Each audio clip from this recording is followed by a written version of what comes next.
Hello, everybody, and welcome to the Tuesday edition of Video Clips, which is brought to you by Wellness Forum Health and the Wellness Forum Institute for Health Studies.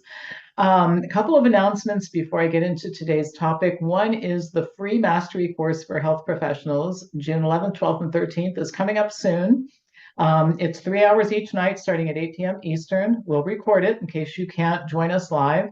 And what I'm going to do during that 9 hours of free programming is show you how to start and build a successful healthcare practice that is profitable, makes you happy, makes the patients happy or the clients happy. I think we can all agree that the marketplace is changing. Some people are going to be left behind and some are going to thrive. I want you to thrive, and that's what I'm going to show you how to do. We are asking people to apply. In other words, I want people who are in the healthcare business or somebody who is serious about becoming a health professional. Also, I'm having people fill out an application so that I can tailor what I talk about to what you want to know about. So I did that with the free consumer boot camp back in March. I got a lot of great suggestions. We couldn't cover them all, or we'd still be doing it every night, right? But I managed to squeeze a lot of stuff in that was really tailored for what a lot of people said they wanted to hear about. And I'm going to do that here too. So my email address is pampopper@msn.com. And then I have two things coming up that are for everybody, healthcare professionals and consumers. One is the Great Skin Cancer Hoax, which will be on June 10th at 8 p.m. I'm going to talk about this whole business of everybody needs to be screened and the sunscreen issue and the how dangerous or necessary is sunshine and all the issues around it. I'm making it a real inexpensive workshop, $69 for members and $99 for non-members. And then something that's come out of the consumer boot camp is I've gotten a bunch of emails from people who've said, please do your research boot camp. Now I offer a research and writing boot camp, or not boot camp, but 8-class series for health professionals. It's rigorous. It takes a lot of time to do the assignments and write the papers. This is a much different situation. In one night, we just make people really competent to look at things, look up studies, know what they mean, just some basics that'll make you really confident. And that's going to be on June 17th. So anyway, two great programs coming up in June and the free boot camp. We're going to have a busy summer at Wellness Forum Health and hopefully lots of stuff that you're interested in. All right, so this may be the last in my series on supplements, at least for now. And I'm going to talk again about why I'm so cautious and why I think you should be much more cautious than most people are about supplements. The supplement industry is even more poorly regulated than the drug industry. And the problem with drugs, as you know, and regulatory issues is that there are no regulators. The FDA and other agencies are partners with drug companies, approving almost anything and everything submitted for review. Now, there are a couple of reasons for it. The drug companies pay what's called user fees to have their products reviewed by the FDA. Those fees total billions of dollars per year and account for 3/5 of the FDA's budget. And then there's another issue closely related to that, conflicts of interest. Liberal policies at the agency allow employees to leave FDA and to go right to work right away for drug companies at much higher salaries than they make working for the government.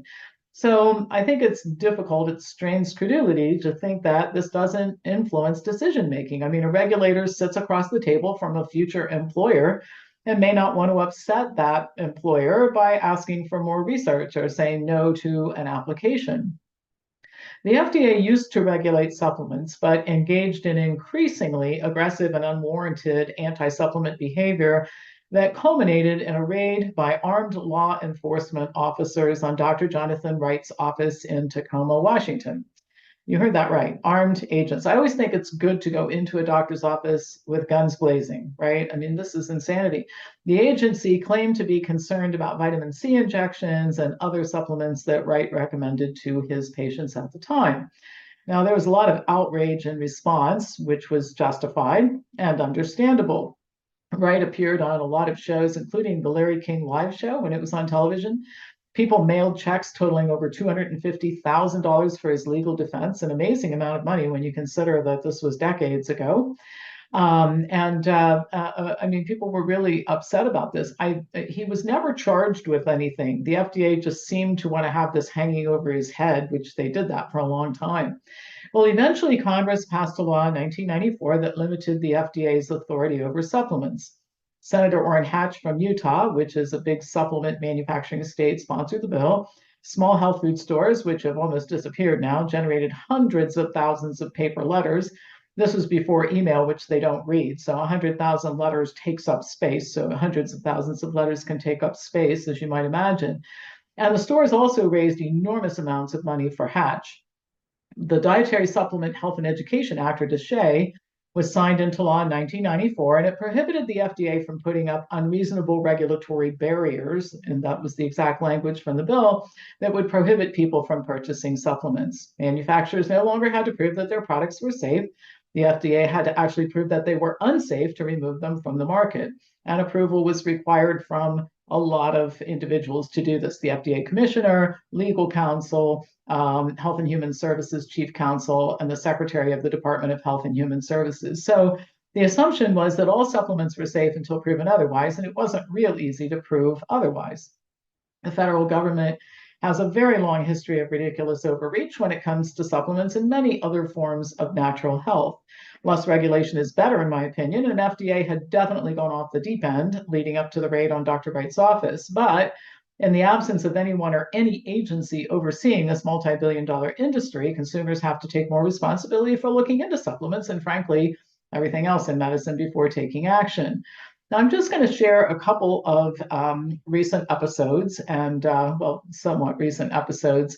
There are a lot of these, but they're an example of why you should be careful of supplements. In 2019, the FDA advised people not to purchase a product called You Dream Full Night, which was promoted as a sleep aid. People said it worked, and there were a lot of testimonials online supporting its use. It did work, and one of the reasons why is that it contained a substance that was molecularly identical to the active ingredient in Lunesta, a sedative medicine prescribed for sleep that has really serious side effects. Another ingredient was a sedative hypnotic that's sold in some other countries, but has never been approved by even our liberal FDA for sale in the US. Side effects of both of these include impaired driving the morning after use, dry mouth, headache, dizziness, drowsiness, memory loss, and abnormal thoughts and behavior. So the supplement was not safer than drugs. People who took it, assuming it was, weren't properly warned.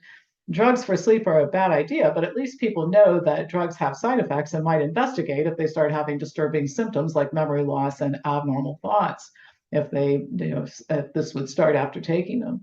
This isn't an isolated case. A supplement called PC-SPES, SPES, was used by thousands of men with prostate cancer who didn't respond to conventional treatment. The product did work. It contained 8 ingredients: saw, palmetto, skullcap, reishi mushroom, licorice, chrysanthemum, and panax ginseng. Pretty harmless on the surface, right? It was withdrawn from the market by the manufacturer, Botanic Lab in California, after testing by the California Department of Health Services revealed that it contained warfarin, a blood thinner. The FDA advised people to stop taking it. An independent group of scientists analyzed the same product and found that it also contained DES, a synthetic estrogen that was once used to treat prostate cancer. One of the original developers of PC-SPES, Sophie Chen, stated that there were 3 ways in which the adulteration could have occurred. The raw material could have been contaminated, the manufacturing equipment could have been contaminated, or a chemical reaction between the herbs and the product might have spontaneously produced the drugs. Yet another supplement made by the same company was found to contain Xanax. A class action lawsuit was filed against the company for mislabeling its products, and the company subsequently closed. Since this happened with 2 products, I think probably the best explanation is contamination and bad manufacturing processes, most likely the cause. Now, to be fair, there are so many issues with the manufacturing of drugs, ranging from rigged clinical trials and outright misrepresentation to poor manufacturing processes. The difference, in my opinion, is the perception that many people have about supplements. They're natural. They aren't. I've talked about that in a previous video. They can't harm you. They clearly can. And they're better than drugs. Not always the case. So, and by the way, I'm an equal opportunity critic. You've heard me beat the crap out of the drug companies for the stuff that they do, but you have to apply the same standards to all fields, and supplements are an unregulated industry. And while less regulation would be better, you've got to depend upon the ethics of the companies that make this stuff, and without any consequences other than being caught, and that doesn't happen very often, things can go wrong, is what I've described here. So, our advice at Wellness Forum is to thoroughly investigate any intervention before starting it. Of course, the exception would be emergency treatment. Then you just do what you're told so people can save your life rather. But the most important questions to ask when you're faced with decisions are, is the benefit I may get worth the risk I'm going to take? And closely related to that, does anybody know the risks involved? I will sometimes ask a client who a member of Wellness Forum, do you know what the risks or side effects of this supplement might be? Well, I looked online, I couldn't find anything.